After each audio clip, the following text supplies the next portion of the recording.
Welcome into the latest edition of ESPN FC. I'm Dan Thomas, joined in the studio today by Craig Burley and Stevie, Nicol. I'm sure you've heard the news by now that England have a new great coach, and he's from Germany, and his name is Thomas Tuchel, a man who, of course, has had success in both his homeland and England as well. It has turned out to be quite a controversial, weirdly enough, appointment to somewhat an Englishman. For more on this, let's welcome in an Englishman, shall we, who lives in Germany. Oh, no. Archie Rhind-Tutt is with us, and so is Jan Smug-Face Fjortoft, who's told the world that he said that Thomas Tuchel was going to be the next England manager. Told you. Yeah, we've been so humble about it, Jan. I don't know how we found these tweets, to be honest, but there have been a lot of them. Why were you so sure this was going to happen? Well, first of all, you know I'm a big fan of Thomas Tuchel. And then I was told that he was supposed to sign on Wednesday, but I had to negotiate the whole weekend to get the tweet out because they said if you do that, everybody will know who's my source is. But I was sure that when he was available, the English FA would go for him because he's a quality coach. And I guess we will talk more about this German when you compare them with English coaches. I have a rant ready for you. Oh, I'm looking forward to that rant, very much so. What's interesting, Archie, is that Bild obviously is kind of saying, England was so desperate they went for a German. Should we be taking that? Is that how most people are describing this signing?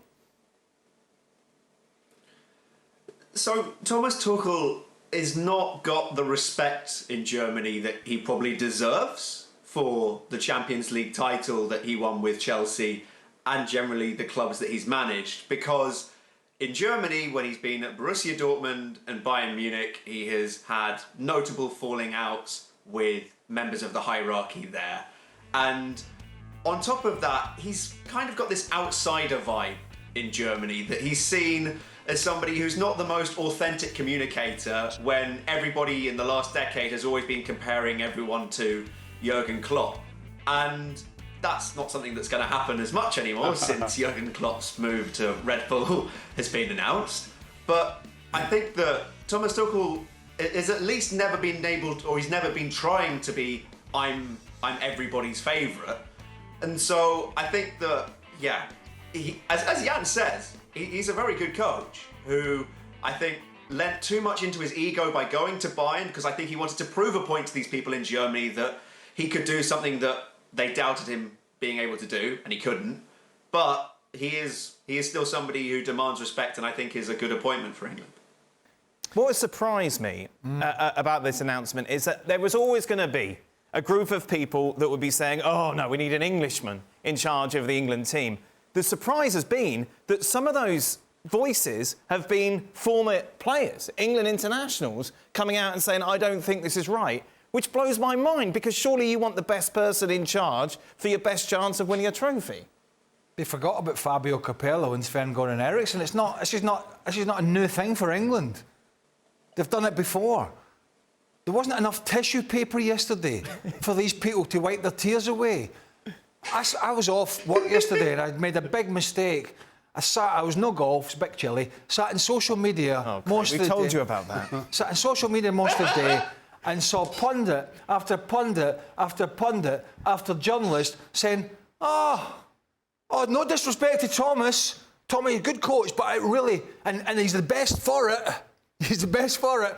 But he should have been English. It's her best v your best. Neville, Carrick. Oh, by the way, when Neville was coaching for England, along with an Englishman and other English coaches, Roy Hodgson, they went out to Iceland. In 2016, they came home with their tail between their legs, embarrassed, absolutely embarrassed. Danny Mills, the FA needs to tell us why it's not an English coach. Shall we spell it out for old Daniel? Come on. Look, Thomas Tuchel, it may be a success, it may be a failure. You cannot deny, like, if they could have got Guardiola or Klopp, it's a goer, isn't it? Yeah. You know, and I'm sure I'm sure most of these pundits would have been like, oh yeah, maybe we can forget the English thing for a little while. But those two are not available. And when you look who's out there, and Pochettino's taking the US men's national team job, that's going well, then Thomas Tuchel is the best candidate for the job. If you take away the fact he's not English. And I think there is a great disdain here in England already, and we saw it with Lee Carsley. when he was interim coach, and by the way, he played for the Republic of Ireland, not England, about, and again, we're going to see this now, will Thomas Tuchel sing the national anthem? I mean, this is how childish this has become. It's a bit ridiculous. It's just It's silly. It's And the point you bring up about Carley, you've got two players in Grealish and Declan Rice who played for Ireland. So if you're so English and everything has to be so English, right, why have you got players who played for another country in your team? But that's okay. So I think it's just the flavour of the day because they can't be serious. They can't be serious. Jan, would you like to now go on your aforementioned rant? Yes, because I think we need to put this right, and I think Craig Burley had a good day in social media. I follow his tweet. I think they were brilliant. I think he got a very valid point, and you know also this tactic by saying, but by the way, Thomas Tuchel is good, so we hope we get the interview with him at one point at Wembley. But here's the deal: English football got foreign owners, foreign managers, foreign players. Start. Germany got Tuchel, Rangnick, they got Nagelsmann, they got Flick, they got Klopp. This is England. They got Eddie Howe. I like Eddie Howe. He's at Newcastle, maybe not available. Graham Potter hasn't had a job for a long time. He's never done anything international. You have Lampard, you have Steven Gerrard. Steven Gerrard had an Aston Villa team that were hopeless. Emery came, foreigner by the way, Spanish, not German, be noted, not German, coming there, organized this team to be top class. So I don't understand this. We're in a performance world. Are you looking for a good coach, or are you looking for a good English coach? And by the way, the most successful English coach since Sir Alf Ramsey took them to 2 finals. He was useless. If you listen to the same pundits, that was Gareth Southgate. He was useless. We can't have a coach like that. Only took us to 2 finals. Nobody has done that ever before. So this thing about Thomas Tuchel, he's perfect for this job. For knockout stages, he's good. He's won the Champions League. He managed to take the PSG team, a lot of individuals, make them into a team. He has been in Chelsea. He's been in England. He knows the deal there. I mean, this is ridiculous. Some of these people talking about these players, former England players, talking about coaching, the coaching pyramid and finding a way through for English coaches to be among the best. Shall I tell you, one of the problems is that Gary Neville was catapulted into a top job, is that Steven Gerrard was catapulted into a top job. So was Frank Lampard. So was Wayne Rooney. Right? Wayne Rooney flies into Birmingham, catapults into it. They're a 6th place in the Championship. They get relegated. He gets sacked before that. Steven Gerrard the same. He's all right in Scotland. Villa, sacked. Frank Lampard, decent at Derby, sacked at Chelsea. Neville, disaster at Valencia. So for some of these, and they've not all been talking about it, but for some of these to talking about a pathway for coaches, when the big wigs have been, basically parachuted into these top jobs, it's quite rich.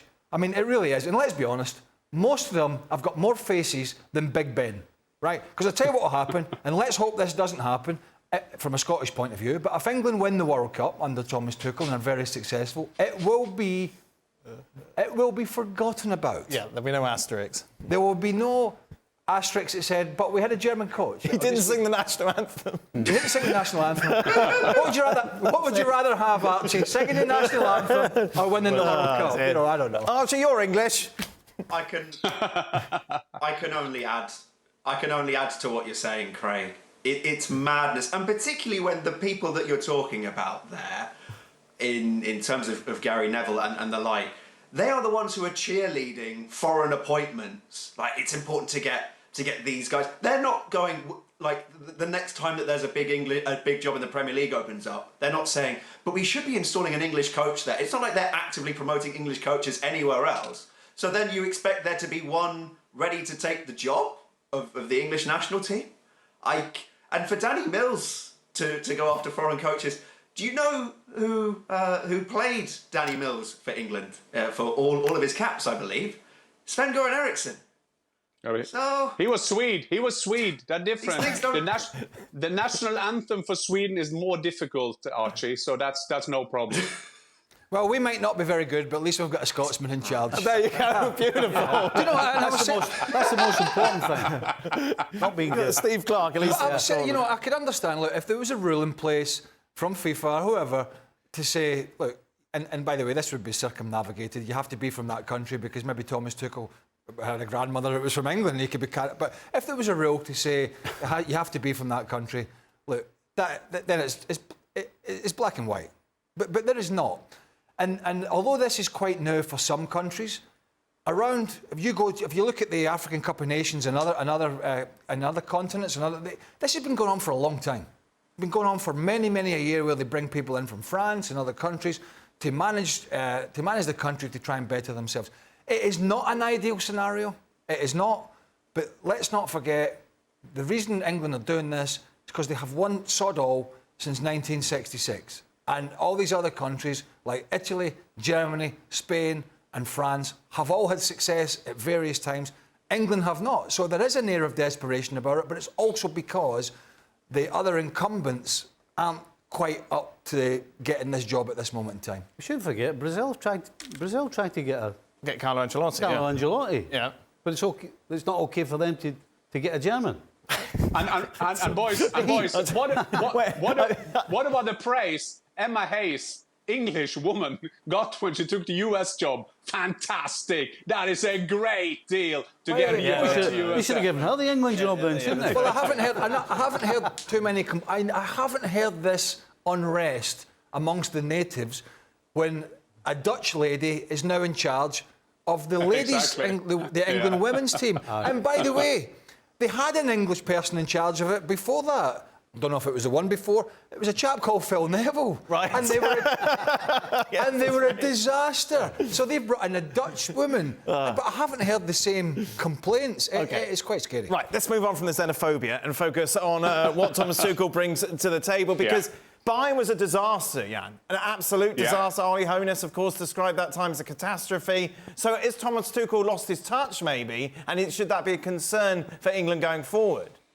I think it's very interesting to note what Archie said at the beginning here, because he doesn't have the lobby. You have a lobby in Germany, and if the big Muppets, there are more than two there, more than the Muppet Show, sitting on a balcony, they just kind of decide who is in and who is out. And as Archie is saying now with Jurgen Klopp, who was the one, I love clubs that have the social soul of them. And now he's suddenly by Red Bull, what are we doing now? And look, Uli Hoeneß now, no Vincent Company is the best thing that happened in Germany since modern talking. No, everything is fine. Let's have a show in 1 year time when they are out by Ajax in the quarterfinal of the Champions League. So this is a lot of image building. Yes, it's a branding, but there's a lot of coaches who have had trouble in Bayern. And by the way, they supported him when he got in, and then that wasn't the Bayern way of playing. I'm saying it again. He won the Champions League with Chelsea. He showed there